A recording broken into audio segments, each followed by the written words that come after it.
नमस्कार साथियों, आज की वीडियो में हम सीखने वाले हैं ज्योतिष में करण या अकरण कैसे निकाले जाते हैं। तो चलो प्रारंभ करते हैं। हमने पिछली वीडियो में भी आपको ये करवाया था जब हमने योग और करण की वीडियो बनाई थी, बट उस वीडियो में क्या था, करण का जो प्रोसेस था वो थोड़ा लंबा था। आज की वीडियो में हम एक शॉर्टकट मेथड सीखने वाले हैं जिससे आपका आंसर तुरंत आ जाएगा। देखिए, करण की जो गणना होती है ना, वो चंद्र और सूर्य के भोगांश के अंतर को 6 से भाग देकर की जाती है। हमने पिछली वीडियो में भी सीखा था। क्या सूत्र हमने सीखा था, देख लेते हैं एक बार सूत्र को वापस से। कि यहाँ पर हमने करण निकालने का सूत्र दे रखा है कि चंद्र का भोगांश जो होगा उसमें से अगर मैं सूर्य के भोगांश को घटा दूं, माइनस कर दूं, और जो उत्तर आए, मान लो ए आंसर आ रहा है, उसको 6 से डिवाइड कर दूं तो मेरा करण जो है वो निकल जाएगा। सिंपल सी बात है, बहुत आसानी से समझ आएगा। अब आते हैं यहाँ पर, जब सवाल करेंगे तब उसे कंटिन्यू करेंगे।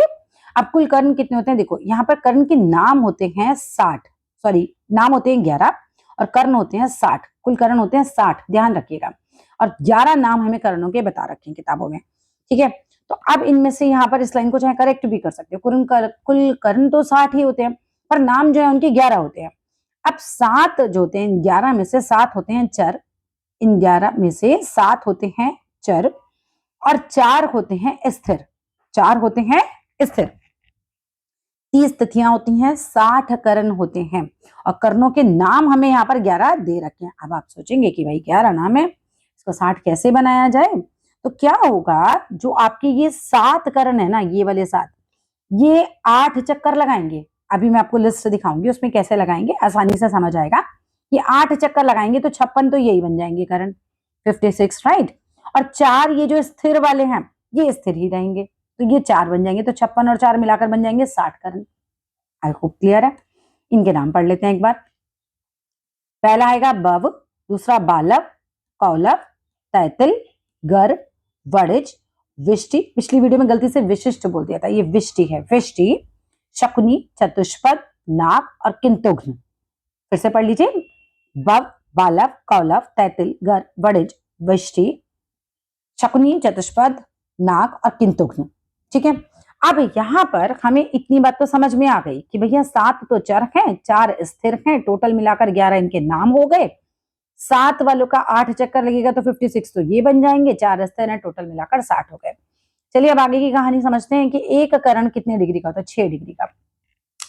जैसे एक तिथि 12 डिग्री की होती है, एक करण जो है वो 6 डिग्री का होता है। और एक तिथि में 2 करण आ जाते हैं, 6-6 डिग्री के 2 आ जाएंगे। सिंपल सी बात है, अगर 12 डिग्री की एक तिथि है तो उसमें 6 डिग्री का एक ले लो और 6 डिग्री का एक ले लो, टोटल 12 हो गए। तो इक्वल टू यहाँ पे भी 12 हो गए, 12 is equal to 12, 12 degree is equal to 12 degree, यानी कि तिथि 1 और करण 2 बराबर होते हैं। क्लियर है। तो 30 तिथि होंगी तो उससे डबल हो जाएंगे भाई, 1 के 2 तो 30 के 60। क्लियर है यहां तक।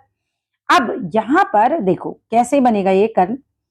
चंद्र, ये जो सूर्य देव है ना, चंद्रमा क्या थे, यहाँ पर आए और इनसे 6 डिग्री आगे निकल गया। बताओ कितने करण हो गए, 6 डिग्री का आगे का रास्ता कवर हो गया। 6 डिग्री आगे निकले चंद्रमा तो एक करण पूरा हो गया। चलो अब और चल रहे हैं, रुक तो रहे नहीं है ये, है ना। और चले 6 डिग्री और चल रही है, यानी कि 12 डिग्री चल रही है टोटल। अब क्या हुआ, 2 तो करण पूरे हो गए और एक तिथि पूरी हो गई। ये बात भी समझ में आती है। एक बार करण की थोड़ी लिस्ट में आपको दिखा देती हूँ, फिर कंफ्यूजन जो हो रहा होगा, जो नए लोग हैं, वो दूर हो जाएगा। देखो इस तरह से बनती है ये लिस्ट। एक शुक्ल पक्ष की साइड बनाओ, एक कृष्ण पक्ष की साइड बनाओ, उसके अंदर यहाँ लिखो तिथि, यहाँ पे भी लिखो तिथि। पहला करण, दूसरा करण, पहला करण, दूसरा करण, इस तरीके से आप जो है लिस्ट बना लीजिए। इसके बाद इसके अंदर आप सबसे पहले बड़ा ध्यान दीजिएगा, स्थिर वाला जो करण है सबसे पहले किंतुघ्न, वो लिख दीजिए। लिख दिया।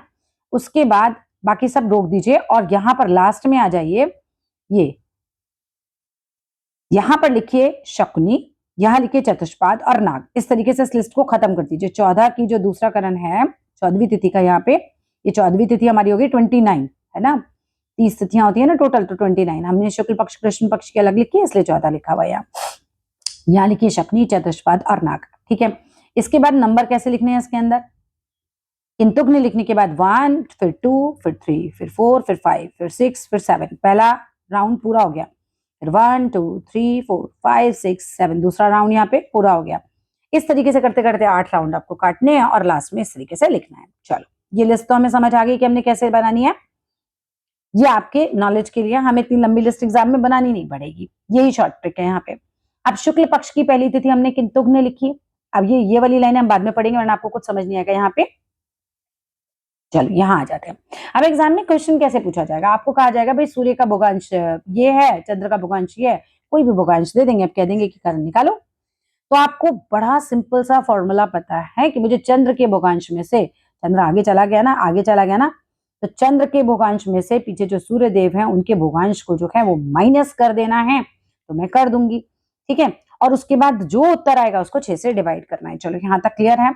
अब माइनस करना एक बार देख लेते हैं। यहाँ पर हमने कुछ माइनस किए, भूगोंश को कैसे किया है कि 11 साइन 12 डिग्री में से 5 साइन 20 डिग्री माइनस किया। ये चंद्र का भूगोंश या सूर्य का भूगोंश, 12 डिग्री में से 20 डिग्री माइनस नहीं हो सकता। तो हमने क्या किया, हमने 42 डिग्री बना लिया। कैसे बना लिया कि हमने एक राशि इसको दे दी, एक राशि मतलब 30 डिग्री इसको दे दिया, तो ये बन गए 42 डिग्री। 42 में से 20 गए 22, और यहाँ पर 10 साइन रह गए ना, 10 साइन रह गए। एक राशि तो आपने सही दे दी, अब ये 10 साइन रह गए।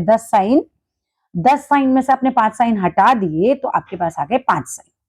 अब पूरे को डिग्री में बदल लो, है ना, पूरी को ये जो आपका आया हुआ है इसको पूरा डिग्री में बदल लो। तो मैंने 5 साइन जो आए उसको 30 से मल्टीप्लाई किया तो 150 डिग्री हो गई। एक साइन इज इक्वल टू, मतलब एक राशि इज इक्वल टू, आप ऐसे समझो, एक राशि इज इक्वल टू, एक राशि में कितनी डिग्री होती है, 30 डिग्री होती है, ठीक है।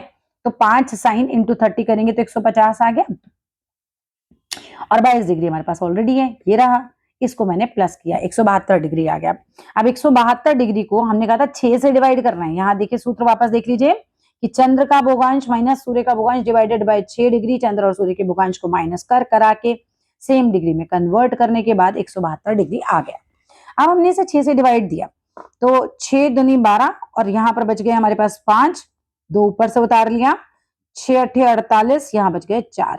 अभी इसको नहीं देखना, इस मेथड में इसको कुछ नहीं देखना। अब आप यहाँ पर आ जाओ, ये 28 आया है ना, डायरेक्ट मेथड के अनुसार आप क्या करोगे, 28 को सीधा 7 से डिवाइड दे दो। ये जो आएगा ना आपका भागफल बोलो, क्वेश्चन बोलो, इसको सीधा 7 से आपने डिवाइड दिया। डिवाइड करने के बाद अब हमें भागफल देखना है। डिवाइड करने के बाद अब की बार हमें ये भागफल, सॉरी भागफल नहीं देखना है, ये क्या बोलते हैं इसको हम, शेषफल, है ना, शेषफल देखना है, रिमाइंडर जिसे हम बोलते हैं। अब आपको ये देखना है इस वाले उसमें, बस यहाँ पर यही ध्यान रखिएगा कि किसमें क्या देखना है।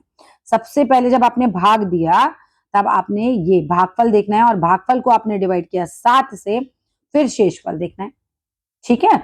शेषफल आ रहा है मेरा 0। अब 0 का क्या करूं, 0 इज इक्वल टू 7 चलेगा यहाँ पे, 0 इज इक्वल टू 7। जैसे योगिनी दशा में 0 इज इक्वल टू 8 चलता था, अगर 8वें नंबर की है और 0 आ रहा है तो मतलब 0 आ रहा है तो 8वें नंबर की दशा चलेगी। ऐसे इसमें क्या होगा कि अगर 0 आ रहा है तो 7वें नंबर का जो है हमारा करना आ जाएगा। अब देखो यहाँ पर कॉन्सेप्ट भी समझाया हुआ है कि भाई 12 डिग्रियां मतलब 12 साइन पास, मतलब 12 की 12 डिग्रियां पास हो जाए तो 360 डिग्री का चक्कर पूरा हो जाता है। तो यहाँ पर आ जाएगा 0 साइन 0 डिग्री, मतलब एक तरीके से ये सेम पॉइंट बन जाएंगे। यहाँ से ऐसे समझो इसको, इसको भी भूल जाओ अगर अब, तो ये 0 डिग्री या 360 डिग्री गोला घूमेगा तो 360 डिग्री और 0 डिग्री सेम ही जगह पे तो आते हैं, ठीक है। इस ये कॉन्सेप्ट है। ऐसे ही 7 इज इक्वल टू 0 चलेगा करण में, और 8 इज इक्वल टू 0 चलेगा योगिनी में।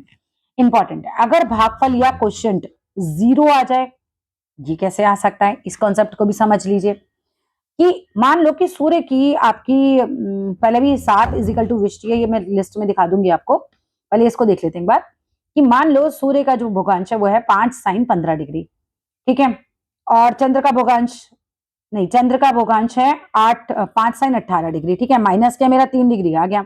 अब मुझे इसे 6 से डिवाइड करना होगा, 6 से तो ये 3 जाता नहीं है, तो मैं क्या करूंगी 6 0 जा 0, अब आ गया मेरा 0। अब क्या करूं मैं इसको, तो वही जो कॉन्सेप्ट हमने बताया था कि 0 इज इक्वल टू 7 हो जाएगा। अब पहले आपको ये विष्टि चेक करवा देते हैं कि भाई ये है या नहीं है। हमारी लिस्ट में आ जाओ, 7वें नंबर पे क्या आएगा, 7वें नंबर पे ये वाली लिस्ट में नहीं चेक करो, ये वाली लिस्ट में चेक करेंगे, ये वाली लिस्ट में, ठीक है, नहीं उसी वाली लिस्ट में चेक करेंगे ना, इसमें क्यों चेक करेंगे, हमारा तो शॉर्टकट है, राइट, वो लिस्ट तो बनानी नहीं है हमें यहाँ पे। ये देखो 1 2 3 4 5 6 7 आ गया ना विष्टि, इस तरीके से चेक करेंगे, ठीक है। अब आ जाओ जी, आगे क्या बता रखा है इसमें, देखो मानो चंद्रमा और सूर्य की डिग्रियों का अंतर 242 है, एक एग्जाम्पल और दिया हुआ है, 242 को आपने 6 से डिवाइड करना है, कर दिया और आपका आ गया 40, ठीक है। एक और एग्जाम्पल क्वेश्चन है, 40 आ गया, 40 को हम कहते हैं यहाँ पर क्या करना है 7 से डिवाइड करना है, 7 से डिवाइड किया, अब की बार हमें ये शेषफल देखना है। 5वां नंबर आ गया, 5वें नंबर पे कौन सा आता है, घर, लिस्ट देख लो, 1 2 3 4 5, 5वें नंबर पे घर आता है। ठीक है, इस कॉन्सेप्ट को यहां से देख लीजिए। अब अगर जब हमने 6 से डिवाइड दिया, भागफल 57 आए तो डायरेक्ट शक्नी लिखना है। अगर भागफल 58 आए तो चतुष्पाद लिखना है। अगर भागफल 59 आए तो नाग लिखना है, 60 कभी आएगा नहीं। और अगर इन तीनों में से आए तो डायरेक्ट आंसर लिख दीजिएगा, नहीं तो जो मेथड हमने अभी डिस्कस किया उससे करेंगे। चलिए आज की वीडियो के लिए इतना ही। Thank you.